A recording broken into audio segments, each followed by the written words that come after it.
Hi, everyone. I would love to welcome my guest this week on the LinkedIn Live, who is Katrin Sturm. I hope I did justice with my lovely German pronunciation there, It was Katrin. perfect, Aoife. Hello, Thanks so much. everyone. Katrin and I have known each other, I was going to say 2 years, but it's about 3 years now at this stage. I hmm think it was, or maybe it's just a little over 2 years. It was just before the pandemic that we connected, and we stayed in touch online throughout the pandemic. We've had lots and lots of interesting discussions during that time. And I finally asked Katrin to be on the podcast. And the podcast episode came out on Friday. If you haven't listened to the full episode, there is a link below in the comments so you can listen to that full episode. It's, I think, a little bit over an hour, but when myself and Katrin get together, like there's kind of no stopping us in solving the world's problems and in just having a really, really great chat about all the things that we could do and all the ways to kind of solve things. Katrin, do you want to tell people a little bit about your background and what you do? Yeah. In general, I'm the CEO and founder of Scale and Shine, and I'm very passionate about like empowering, especially female leaders in those male-dominated industries. That's a little nutshell. I think you can listen to my journey and my story a little bit more in the podcast itself. And I think even, I liked your intro because you told me, and I read in your reviews as well, that your podcast is like, it's like having a chat over a coffee, and this is what it felt Yeah. like. And it's the very first time we actually decided to record our conversation as well. And we probably could have lots more material if we had just recorded everything we chatted about before. absolutely, yeah. Yeah. So I mean, the purpose of this live today, and when I go live, kind of every couple of weeks or sometimes every week, depends on how the mood takes me and who the podcast guests are and whether or not I'm brave enough to speak on my own. Basically, going live. But really, what the conversation with Katrin was, it's really exactly as she said. So supporting women, to become to get into those leadership positions. And we kind of started the conversation by talking about moving to that initial management and moving into those leadership positions. Katrin, do you want to kind of kick off the conversation around that? Yeah, absolutely. So we were basically talking about even, the whole mindset shift it takes when you move from an individual contributor position into, a leadership position. So it's a different kind of work that you do. It takes a different kind of even approach to how you even think about the way you contribute to the business. So it's not like it's not all about like how much can you get done yourself, getting yourself the hands dirty. It's all about delegating. It's about giving feedback. It's about like managing performance, hiring the right people together. So it takes a completely different approach, basically. A company I worked for, this is going back, I think, around 15 years or so at this stage. And one of the competencies that they talked about was getting results through others. So when you move into those management and more senior leadership positions, that your ability to get results through other people, essentially. So it's your responsibility to develop those other people to make sure that they can get those results. And I know we touched on this idea, and it's been talked about a lot on the podcast, is like, would I be a good leader, or do I even want to get into a leadership position at all? Is this actually what I really want?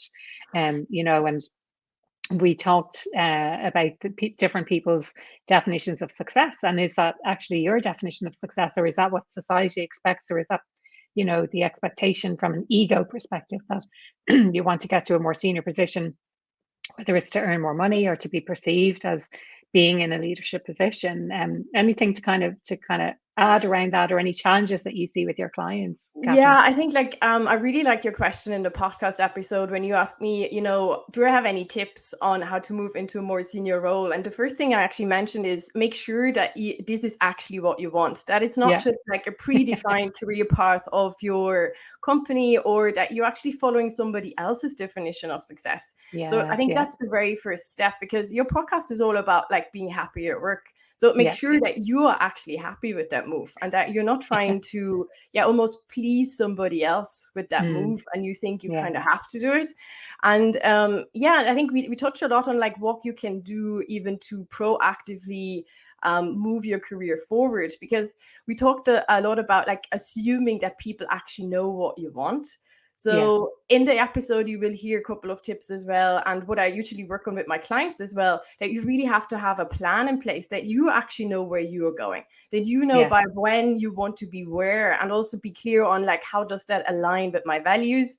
And for what reason do you actually do it? And we might assume that this happens a lot, but like most of the times what I see happening, and you might notice yourself while you're listening to this today, sometimes we take a very like almost a passive approach to things, and sometimes we almost become the victims of our circumstances. But it's all about like taking our power and our control back, and really guiding us through the path towards what we truly actually want, because in the end, I would say it as, or see it as, taking responsibility for your career. Absolutely. And I think, and I'm guilty of this as much as the next person, but actually taking full responsibility, rather than exactly as you said, Katrin, like passively waiting for something to happen or for an opportunity to arise in an organization. I've seen it countless times where people have pretty much designed their own, ideal job within the same organization, because they've taken on some additional responsibility or expressed an interest in a specific area,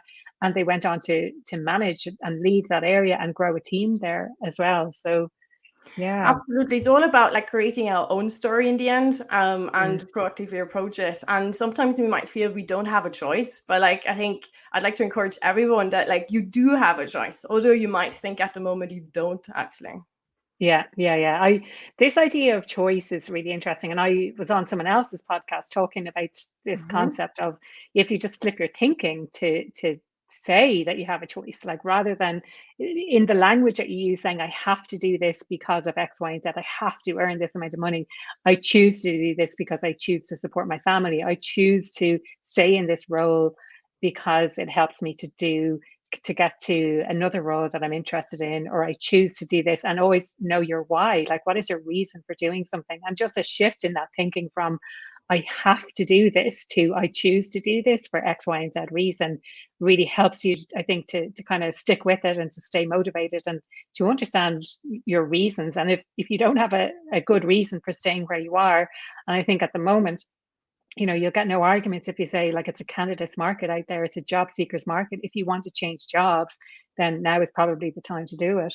Yeah, absolutely. And I like your example of like, instead of thinking I have to, I always tell my clients as well, instead of kind of thinking yourself, I have to do things, switch it around and tell yourself, I get to do things, because it's all about like enjoying this journey and having fun along this journey, and not see it almost like an obligation.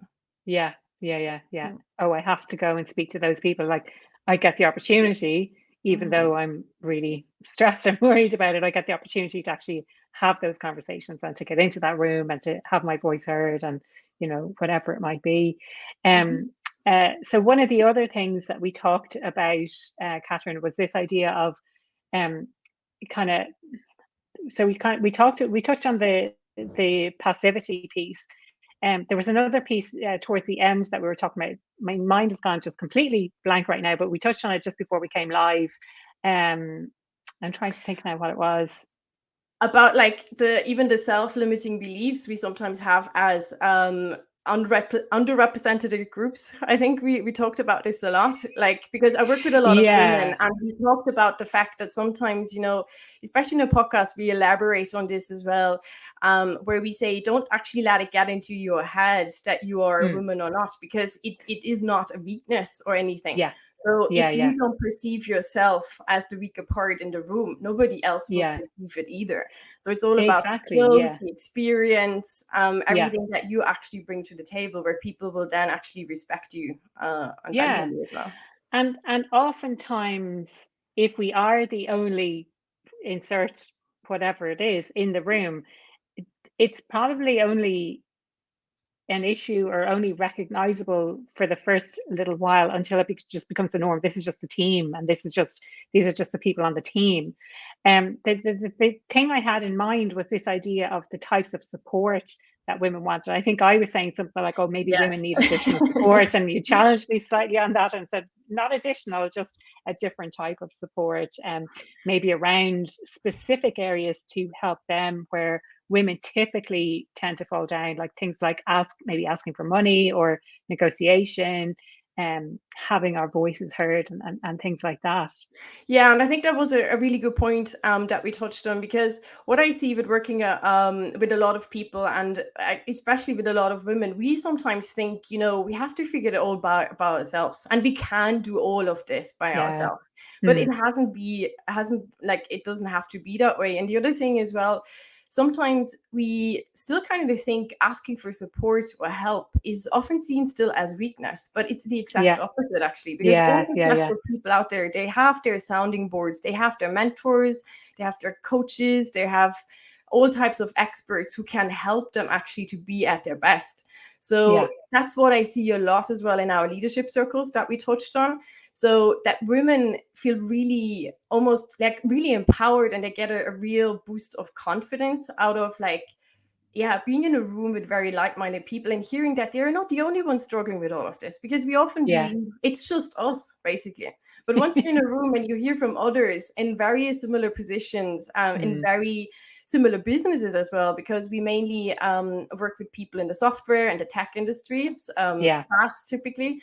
So this is just sometimes helping us with our self-awareness that we're not the Yeah. only ones, and also then realize we are not the only ones who actually have to figure this out by ourselves. That's Yeah. probably Yeah. one of the biggest transformations that I see every time we run this 6 months program. Yeah. The entire concept, I think, of asking for help. It's a mindset shift, I think, because Mhm. certainly when I first set up my business, I felt like I had to do everything. I designed my own website. I did absolutely everything. And now it's slowly but surely I'm starting to let go of the reins and starting to let other people take responsibility for certain aspects within the business, which is a great relief. But it's a definite mindset shift, and it's a little bit of a scary prospect. But I suppose just letting people know that it's okay to ask for help. And we did touch on this on the podcast, the idea that a lot of what we were talking about relates to imposter syndrome as well. And certainly, Yeah. like being a soloist type of imposter, which is one of the 5 imposter syndrome types, you don't ask for help, and you don't even accept help when it's offered, because you perceive that if you have help or support in any way, then the accomplishment that you get from whatever it is that you're doing is not your own accomplishment, and that you feel like you don't deserve the success because you've had support in some way. So it's really interesting, I think, kind of getting into that, just like it's okay to actually ask for help. It's okay to get help on your journey, and being around other people who are having Mhm. similar issues and challenges to you can really help. And you mentioned about the leadership circle. Do you want to tell people a little bit more about that? I know you've got a new cohort starting soon as well. Yeah, so the new cohort is starting in September, actually, and we just opened the enrollment. It's basically a 6 months program, and I could tell you all about it and how amazing it is and the transformation we've seen. Um, in general, people join because they want to proactively approach their career and really build on their leadership and people management skills. But at the same time, all those women in the circle, they come from very similar business backgrounds and are in very similar roles. So we do exchange a lot of business best practices while we're actually extending our network at the Mm. same time from the comfort of our Yeah. home offices. It's a virtual program where we meet twice a month. And why don't you check out our website and learn more about it, and maybe watch some of the videos of the women who have gone through the process before, because they can Let tell them you tell a you. little bit Yeah. more about it, how Yeah. they feel Yeah. about it. So www.scaleandshine.io/leadership-circle, and you can find out more about it, and then simply connect with me on LinkedIn, reach out. Yeah. Let's continue the conversation we've had. I'm sure Aoife and myself, we're always open to answer any questions that you might have around those Absolutely. topics. Yeah. Yeah. Yeah. So I haven't seen any questions pop through in the live, but if you're watching the replay and if you have any questions, do feel free to pop them below, and myself or Katrin will be happy to answer. It sounds like an amazing program starting in September. Katrin, specifically, who is it for? So anybody who is in a sales, marketing, HR department, if you have been a people manager for at least for like a year, so any kind of first line manager, second line, a couple of executives in there, and if you work for a tech company, mostly we have people in the program from software, software as a service companies, anybody who is in this environment, which is typically very fast paced and highly dynamic and very male dominated still.